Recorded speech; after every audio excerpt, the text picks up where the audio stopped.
দূরবীন দিয়ে আমাদের ছোটবেলায় যে জিনিসগুলো আমরা মেলা প্রাঙ্গণে আইসা দেখতাম সেগুলো খোঁজার চেষ্টা করতেছি। হাতে লাগানো ঐতিহাসিক সিল এখানে আইসা পাওয়া যাবেন। এগুলো কি দিয়ে বানান এগুলো? তাল।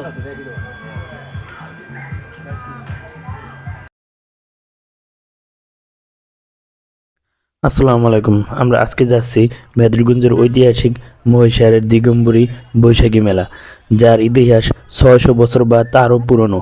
তার কোনো সঠিক সময়কাল আজ পর্যন্ত কারো জানা নেই। তো আজকে আমরা মেহেরগঞ্জ থেকে যাব ঐতিহাসিক মহিষারের বৈশাখী মেলা, যেটা আমরা ছোটোবেলায় গোলইয়ার মেলা বা গোলইয়া বলে থাকতাম। তো আমরা মেহেরগঞ্জ থেকে একটা অটো দিয়ে সরাসরি চলে যাব মহিষারের বৈশাখী মেলায়। আমরা মেলা প্রাঙ্গণে চলে এসেছি। এটা মেলার প্রবেশদ্বার। এখানে আসলে আপনি আধুনিক কোনো স্থাপনা পাবেন না। এখানে আগের সিস্টেমের যে বাঁশ, তারপর পলিটিন বা বিভিন্ন জিনিসপত্র দিয়ে দোকান সাজানো হতো মেলাতে, সেগুলাই এই মেলাতে দেখতে পাবেন। এখানে সম্পূর্ণ আপনার ঐতিহাসিক যে সিস্টেম বা আমাদের আগের যে অতীতকালে যেরকম ছিল সেগুলাই আপনি এই মেলায় দেখতে পাবেন। যদিও আগের মতো সেই সব দোকান বা সেই সমস্ত জিনিসগুলা এখন আর এই মেলায় দেখা যায় না। এখন বেশিরভাগ জিনিসই আধুনিক এবং বর্তমান সময়কালের। আগের অতীতকালে আমরা যেসব জিনিস এই মেলায় ছোটোবেলায় আসলে আমরা দেখতে পেতাম, সেটা এখন নাই। যেমন আগে মেলায় আসলে আমরা দেখতাম বায়োস্কোপ, তারপর একপাশে ঘর বানাতো, হলের মতো বানাতো, সেখানে টিভি ভাড়া করে বাংলা বিভিন্ন ছবি দেখানো হতো এবং আমরা টিকিট কেটে সেটা দেখতাম। তারপর আমরা এক ধরনের একটা গাড়ি ছিল যেটা হাত দিয়ে ঠেলতাম এবং উপর দিয়ে সরকার মতো ঘুরতো। তো সেই গাড়িগুলো খুঁজলাম, তো সেই গাড়িগুলোও দেখলাম না। এখন বেশিরভাগ বাচ্চাদের খেলনাগুলা আধুনিক হয়ে গেছে এবং সময় উপযোগী যেগুলা হয়তো আমাদের সেই আদিকালের যে মডেলগুলো সেগুলো নাই। যেমন এই বাঁশিগুলা, আগের বাঁশি ছিল অন্যরকম, এখন এই ধরনের বাঁশি আছে। আগের ধরনের বাঁশের যে বাঁশিগুলো ছিল সেই আগের বাঁশিগুলো আমরা দেখতেই পাইলাম না, এখন সবই আধুনিক হয়ে গেছে। তো কিছু খেলনা দেখলাম আমার বাচ্চার জন্য যে নেওয়া যায় কিনা। তো হাতাহাতি কইরা সব দোকানেই দেখতেছি, ঘুরতেছি, আগের অতীত কিছু খুঁজতেছি। আমি এই মেলায়ও আসছি প্রায় 15 বছর পরে। অনেক ছোটোবেলায় আসা হয়েছিল, তারপর আর আসা হয় নাই। এখন অনেক দিন পরে আসছি, তো কিছু জিনিস নতুন লাগতেছে, আবার কিছু আগের মতোই আছে। যেমন আগের বট গাছ ছিল, পুরনো গাছগুলো ছিল, সেগুলো আগের মতোই আছে, কিন্তু দোকানের সিস্টেম কিছুটা আগের মতো আছে, আবার কিছু পরিবর্তন হয়েছে।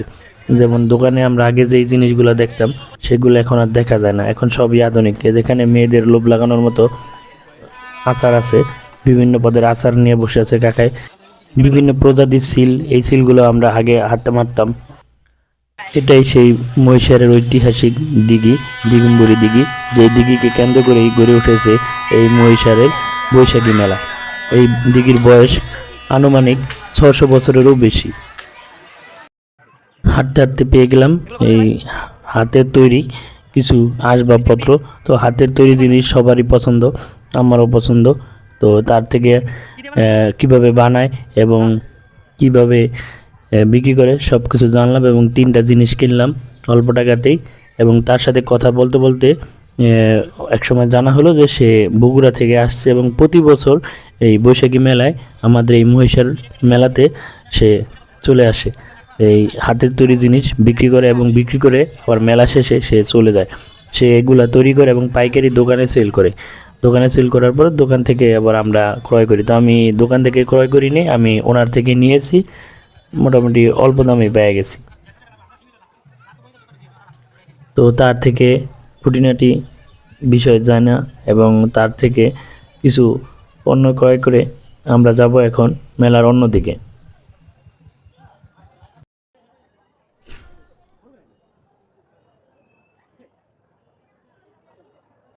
এখানে ম্যাক্সিমাম জিনিসই শিশুদের জন্য, সব কিছুই শিশুদের খেলনা এবং আসবাবপত্র। যে এই কড়ই গাছটা, এটার আনুমানিক বয়স কত হবে সেটা হয়তো ধারণা করা যাচ্ছে, অনেক মোটা একটা গাছ। আর এই যে মেলা প্রাঙ্গণে অবস্থিত হিন্দুদের পূজা মণ্ডপ। মেলার এই পাশটা আছে চটপটি কর্নার, এখানে আপনি চটপটি সহ বিভিন্ন খাবারের আইটেম পেয়ে যাবেন। এই পাশে আছে আধুনিক যে কিছু দোলনা, আগে আমরা যে নাগরদোলা দেখতাম সেগুলা এখন আর ওরকম নাই, সব আধুনিক হয়ে গেছে। এবং বাচ্চাদের পিছলা, আমরা যে পিছলা নদীতে খাইতাম, এটা এখন ওরা আধুনিকভাবে ওদের জন্য বানানো হয়েছে, সব কিছুই আধুনিক। আর আগের যে সেই জিনিসগুলো এখন আর দেখা যায় না। নাগরদোলাটা আগের আছে, কিন্তু আগে যে একটা চরকার মতো একটা খেলনা ছিল, যেটা মেলার ওই পাশে এখন খনন করে পানি হয়ে গেছে, ওইখানে বসতো, আমরা ওখানে দোলনা খাইতাম। তো দূরবীন দিয়ে ওগুলা খোঁজার চেষ্টা করতেছি যে দেখা যায় কিনা। দূরবীন দিয়েও নিজেদের পুরনো কিছুই আমরা খুঁজে পাইলাম না, সবই এখন আধুনিক। তো এই আধুনিক জিনিসই মেয়ের জন্য নিয়ে নিলাম। তো এখন সেটা নেওয়া শেষ, এখন নিয়ে হাঁটা ধরবো বাড়ির দিকে, মেলার সামনের দিকে আগাচ্ছি আমরা। তো সামনে আগাইতে আগাইতেই পেয়ে গেছি একদমের দোকান। এখান থেকে রেজিস্ট্রেশন করা, যে বাড়িতে একটা গার্লফ্রেন্ড আছে তার জন্য একটা ফাইল কিনলাম। ফাইল কিনেই আমরা এখন রওনা দিব বাড়ির দিকে। তো আপনারা চাইলেই ঢাকা থেকে চলে আসতে পারেন এই শরীয়তপুরের ঐতিহাসিক মহিষিয়ার দিগম্বরী বৈশাখী মেলায়। এখানে আসতে হলে আপনার ঢাকা থেকে আসতে হবে আগে শরীয়তপুর, শরীয়তপুর থেকে যে কোনো বাংলাদেশের যে কোনো জায়গা থেকে শরীয়তপুর আসতে পারেন, বা চাঁদপুরের দিক থেকে আসলে ভেদরগঞ্জে আসবেন। যেখান থেকে আসেন ভেদরগঞ্জে আসবেন, ভেদরগঞ্জে এসে আপনি অটো বা রিক্সায় করে চলে আসতে পারবেন দিগম্বরী এই বৈশাখী মেলায়। তো আজকের মতো সবাইকে বাই বাই, টাটা। তো ভিডিওটা ভালো লাগলে আপনারা আমার এই ভিডিওটা শেয়ার করে দিন, সবাই যেন দেখতে পারে।